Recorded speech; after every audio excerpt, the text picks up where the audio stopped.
persamaan umum gelombang berjalannya adalah seperti ini.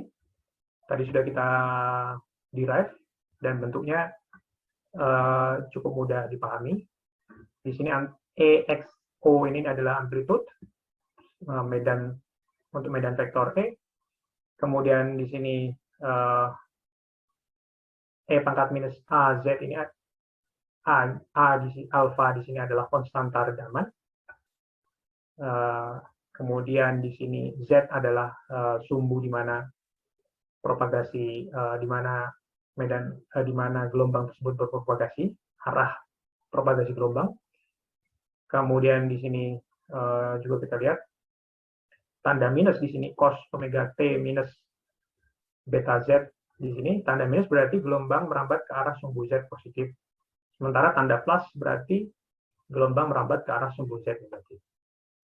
Nah, ya ini adalah arah dari gelombang E atau medan E ini tadi mengarah kepada sumbu X.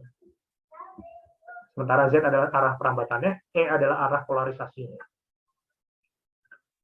Oke, alfa di sini konstanta redaman, beta adalah konstanta fase. Nah, nanti kita akan lihat bagaimana pengaruh masing-masing nilai ini.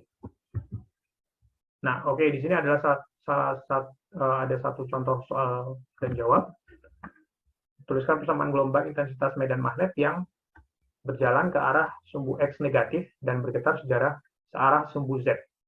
Diketahui amplitude gelombang adalah 100 mikroampere per meter, konstanta propagasi sama dengan 2 plus Jo 0,5 dan frekuensi adalah 1 MHz. Nah, di sini kita tinggal masukkan bentuk persamaan yang tadi. Di sini adalah gelombang intensitas medan magnet, berarti di sini kita tuliskan vektor field H sama dengan amplitude 100, kita tulis di sini. Alfa, konstanta propagasinya alfa ditambah J omega E. Maka di sini kita bisa ambil alfanya adalah sama dengan plus 2, arah bergetar sumbu Z, kemudian cos 2pi dikali 10 pangkat 6. 10 pangkat 6 ini adalah frekuensinya, 1 MHz, dan konstanta fase sama dengan 2 radian per meter merambat ke sumbu X negatif. Ya. Di sini tinggal dimasukkan. Berkat ini adalah satuannya. Oke. Kemudian selanjutnya, ya ini bisa kita tuliskan persamaannya di MATLAB. Nah, di sini kita bisa lihat teman-teman untuk perubahan nilai alfa, kita bisa melihat bahwa konstanta peredaman alfa ini akan mempengaruhi bagaimana gelombang tersebut merambat di medium. Ketika sebuah gelombang memiliki nilai alfa yang rendah, maka kita lihat di sini peredamannya tidak terlalu signifikan.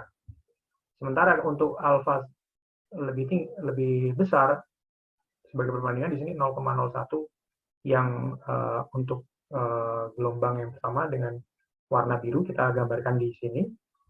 Nilai peredamannya tidak terlalu signifikan, sementara untuk alfa sama dengan 0,1 nilai peredamannya sudah turun dengan secara eksponensial karena merupakan operasi natural ya, angka natural E. Kemudian di sini untuk 0,8 maka peredamannya sangat lebih signifikan sekali. Jadi bisa kita lihat di sini ketika sebuah dielektrik memiliki nilai alfa yang lebih besar, itu menggambarkan di situ ada loss yang lebih banyak atau terdapat elektron bebas yang lebih banyak, sehingga ketika sebuah gelombang itu masuk terhadap medium tersebut, dia akan turun nilai amplitudenya sejauh mana gelombang tersebut menembus atau berpropagasi terhadap medium tersebut. Nah, semakin jauh dia akan nilainya semakin kecil. tergantung cepat lambatnya dia turun, teredam, dia akan terpengaruh nilai alfa di sini. Ya, oke. Nah, yang selanjutnya kita juga bisa memperhatikan bagaimana perambatan tersebut terhadap fungsi waktu. Sebagai review, ini salah satu contoh ketika kita melakukan ketika kita analisis sebuah gelombang, kita bisa melihat perubahannya terhadap waktu. Sebagai contoh, di sini kita memiliki tali dan kita melakukan penarikan atau memberikan impuls perubahan terhadap tegangan tali tersebut, sehingga kita akan mendapatkan sebuah impuls tali ya di sini fisik ya, secara fisik ya, ini bukan gelombang elektromagnetik. Di sini kita bisa melihat ada perambatan tali ya ketika kita menggetarkan tali tersebut. Nah, hal yang sama bisa kita lihat di sini, di mana jika kita ambil persamaannya, fungsi sebagai contoh di sini fungsi anggap ini fungsi tinggi tali terhadap sumbu X, sehingga di sini di waktu 0 perambatan fungsi tinggi tali terhadap sebuah nilai tertentu, sebuah nilai acuan tertentu, kita bisa tuliskan dengan fungsi di sini fx sama dengan 3/10 x pangkat 2 plus 1 ya. Nah, ketika kita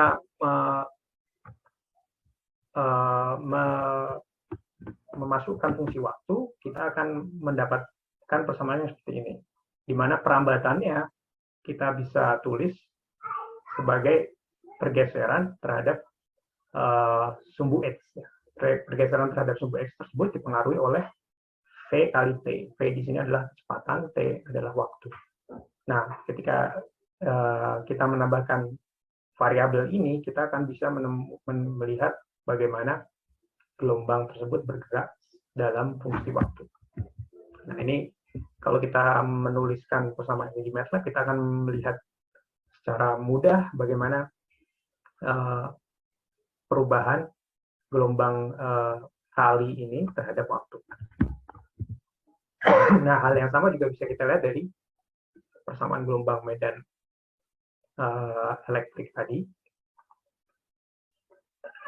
di mana kita bisa melihat bahwa nilai kecepatan atau kecepatannya adalah dipengaruhi oleh nilai omega dikalikan T di sini ya. Oke, jadi ketika kita menuliskan sebagai contoh di sini, saya menuliskan di MATLAB untuk operasi untuk contoh gelombang ini, persamaan gelombang ini.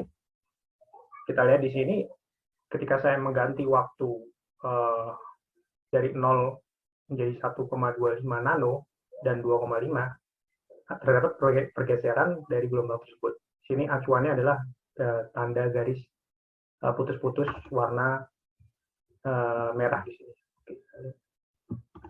Oke, di sini untuk waktu 0, di sini waktu 1,25 nanometer, 1,25 nanosecond, kemudian di sini 2,5 nanosecond. Jadi mengapa saya sebutkan 2,5 dan 1,25? Karena kalau kita melihat periode dari gelombang ini adalah 5 nanosecond. Kita lihat di sini, ini adalah gelombangnya memiliki